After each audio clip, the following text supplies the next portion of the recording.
Assistant Professor in School of Engineering, Design and Automation, GN University, Forward. Today we will going to start with a course on industrial automation, and today's our topic is introduction and the scope. So these will be the contents of our module today. So first will be introduction to automation, history of automation, scope of automation, types of automation, mechanization and automation, socio-economic effects of automation and low-cost automation. The objective of today's module is, by the end of this module, the learners will be able to define and classify automation, understand the evolution of automation, explain the applications of automation in modern industries. So let's first of all understand that what is automation, how it came. So automation is a word that is derived from the Greek word automatos. Automatos means self-acting. So modern automation started in 1940 by US automobile industry for handling of the parts. Till 1950, used on small scale for simple shape items with the help of mechanical devices. After that, used on large scale with the help of computers. So automation is the use of control systems such as computers, PLCs, microcomputers, robots, or other intelligent devices to operate machine processes and systems with minimal or no human intervention. As per the International Electrotechnical Commission (IEC), automation can be defined as automation is the technique, method, or system of operating or controlling a process, machine, or system by automatic means with minimal or reduced human intervention, typically through the use of control systems, computers, and information technologies. So when we talk about the history of the automations, so the automation has evolved over the centuries, from moving from mechanical interventions to digital intelligent systems we see today. So the automation was started from early when the invention of the wheel was done. It was nearly 3200 BC. So pre-industrial era, before 18th century, so ancient mechanical devices were being developed.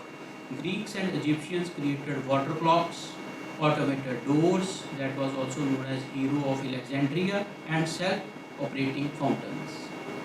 Early control systems were developed using the weights of pulleys and levers to automate the repetitive work as shown in the figure. Windmills or water mills, that is automated grain grinding and using natural energies. Then before starting with the automation, we have to discuss about the history of the automation. History starts from the industrial revolutions. So first industrial revolution was in the 18th and 19th century. So every industrial revolution is connected with the prominent invention. So the first revolution it is connected to the invention of the steam power. So steam engine automation. So James Watt steam governor in 1788 automatically regulated engine speed. Then the automation also came in the textile industry. Invention of the automated looms that used to work with the help of the punch cards. Mechanizations, replacement of manual labor with the help of the machines. So then came the second revolution. As I said that every revolution, industrial revolution, is linked with one of the prominent invention. So for the second revolution, the prominent invention was the invention of the electricity. So electricity came in the industries, enabled electrically driven machinery and control systems, assembly lines, introduction by Henry Ford in 1930, greatly increasing manufacturing speed and consistency. Electromechanical relays, early automation in controlling machines and processes. So this hierarchy of the industrial revolutions you can also see in the figure. Now third industrial revolution, that is Industry 3.0, it was in mid 20th century. So and that was dedicated in the development of the computers. So control theory development in 1940s, 50s saw the growth of automatic control systems using feedback principles. Numerical control, that is NC. Now at that times the machines were used to be controlled with the help of NC programs that were used to be run with the help of the punch cards. The punch card will be inserted into the machine. The card reader will read that punch card and the machine will be performing its functions. Then came the era of the tape readers. Similarly, that the program of the CNC machine was then engraved onto the punch tape, and the punch tape was fed into the punch tape reader, and it used to read the program and the machine operated itself. So then also at that time, that in the Industrial 3.0 there was the growth of the industrial robots. So first industrial robot, Unimate, introduced in 1961 by George Devol and Joseph Engelberger for General Motors. Then the era of digital and computerized automation, that is 1970s to 1990s. With the development of the PLCs. So PLCs were introduced in 1968 by Richard Morley, and the first PLC that was invented, it was Modicon 084. The Modicon, it is an abbreviation of Modular Digital Controller. Then there was the development of DCS, that is Distributed Control Systems, allowed plant-wide automation and process monitoring. Computer-aided manufacturing, integration of CAD and CNC for automated productions. SCADA systems, supervisory control and data acquisition for real-time monitoring. Now presently we are in the industrial revolution, that is fourth industrial revolution. So in this figure you can see the main constituents of the industrial 4.0.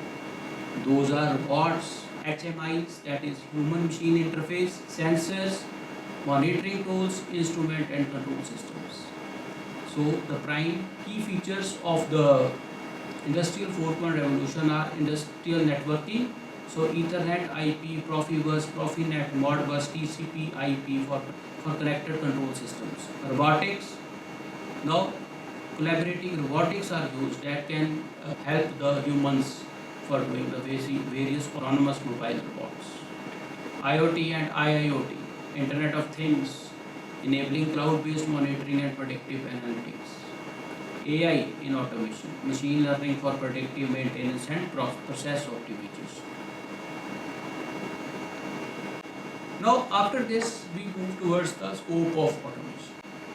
The scope of automation extends across multiple domains from manufacturing to service, with the primary aim of improving productivity, accuracy, safety and cost effectiveness. So it is integrated with AI, artificial intelligence, machine learning, robotics, Internet of Things. So let's discuss the scope of automation sector-wise. So first is the industrial and manufacturing sector. So that first key areas are process automation, use of PLCs, distributed control systems and SCADA for controlling machinery and processes in industries. Robotics, industrial robots for welding, material handling, assembly, painting and packaging as shown in the figure. CNC machines, automated machines with high precision. Quality control, automated inspection and testing systems using vision systems and sensors. Smart factories, that is Industry 4.0, cyber physical systems, IoT and data analytics for real-time decision making. So these are the key sectors in manufacturing where the automation has the scope. Then we go to the banking service sector. So banking and finance, again the ATM machines, online banking, fraud detection, that are all prime constituents of automation in the banking. Healthcare, automated diagnostics, robotic surgeries as seen in the figure, telemedicine.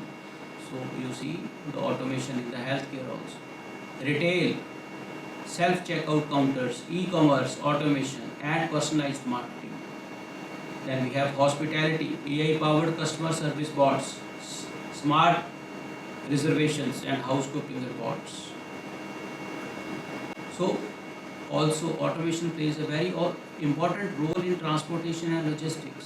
So we have AGVs, automated guided vehicles. Those are used for material handling in the industries. These are guided with the help of these are the totally autonomous vehicles that travel without any human interventions. So these are also used in warehouses for material movement, drones for delivery, surveillance and inspection tasks, self-driving cars and smart traffic systems, automation in mobility, improving road safety and efficiency. Then automation is in our homes also, smart homes, IoT-based appliances, lighting, HVAC and security systems. Personal assistants like voice-enabled devices like Alexa, Siri and Google Assistant.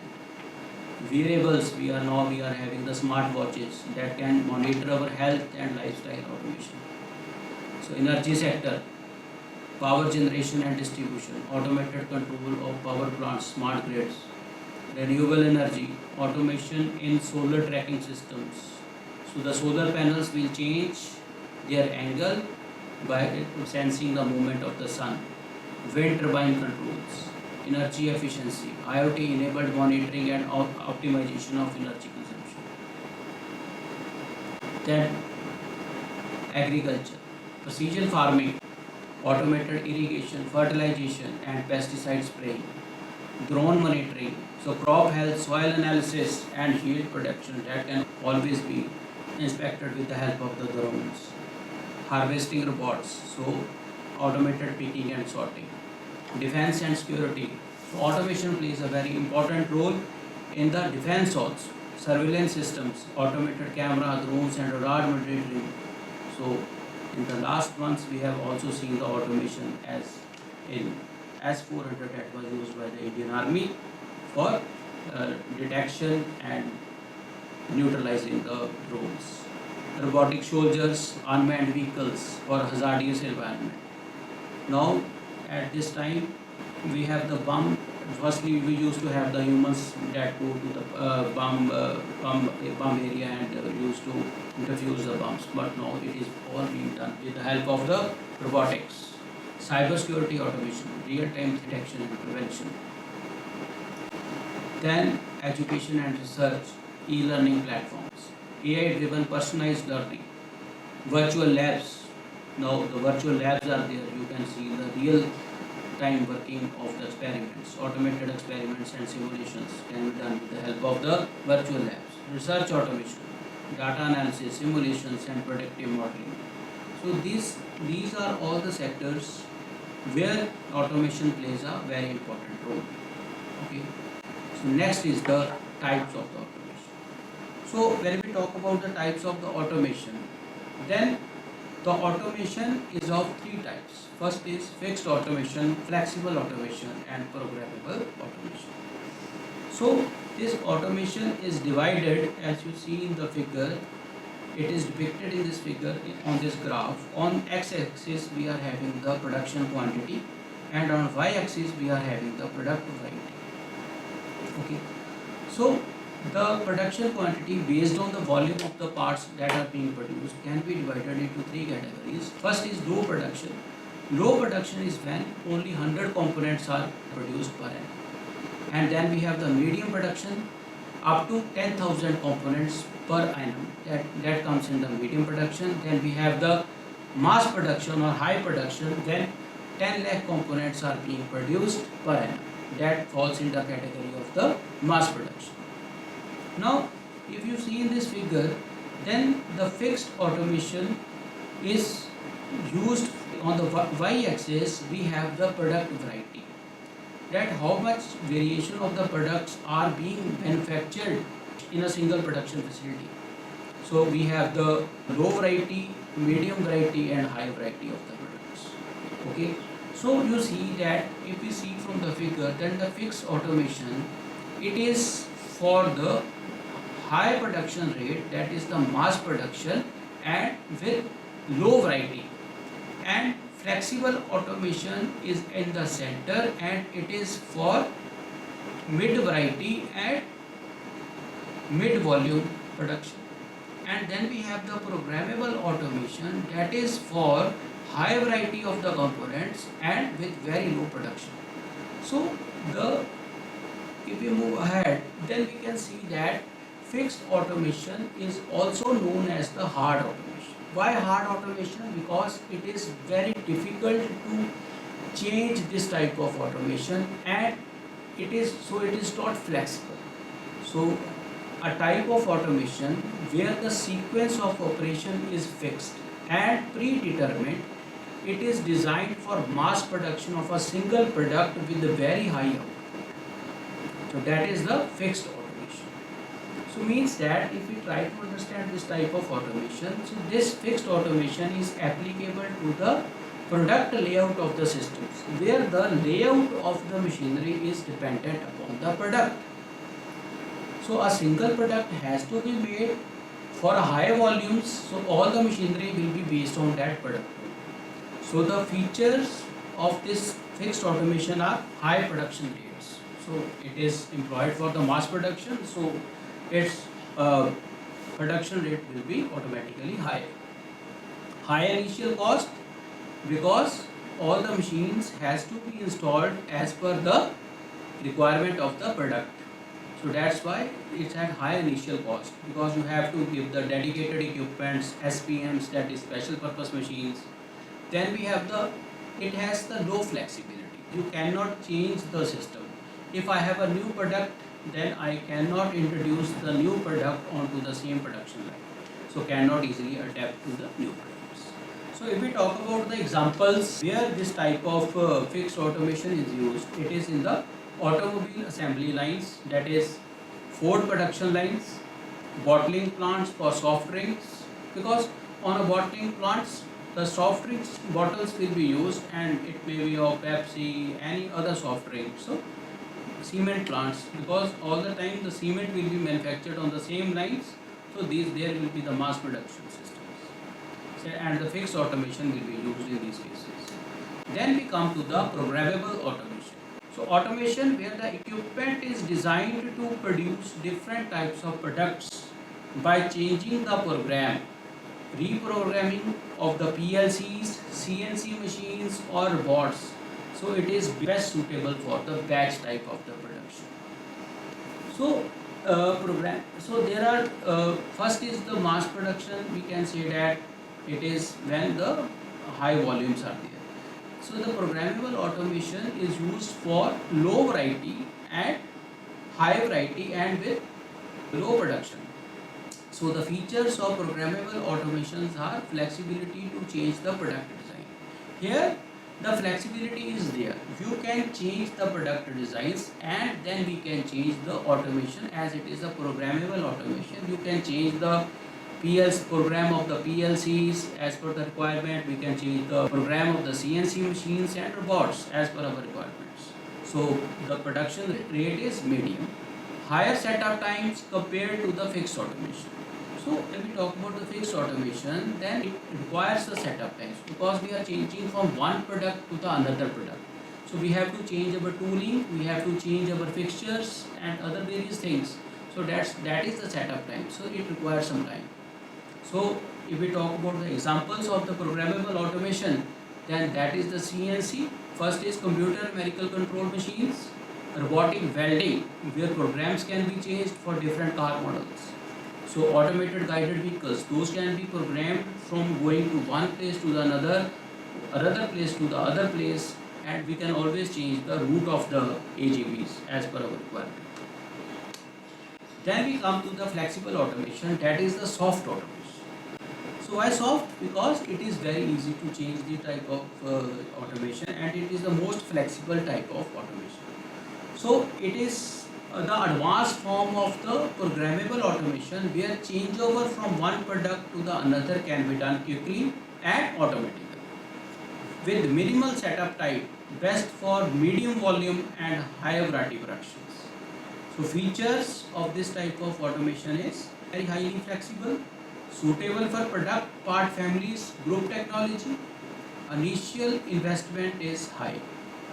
Okay. So let's understand that what is flexible automation. Now the flexible automation, if we go back to the figure, It is used here. So it is for mid volume and mid variety of the systems, can also be used for little bit for the high volume of the production systems. So the features of the flexible automation is that it is used for the process type layout.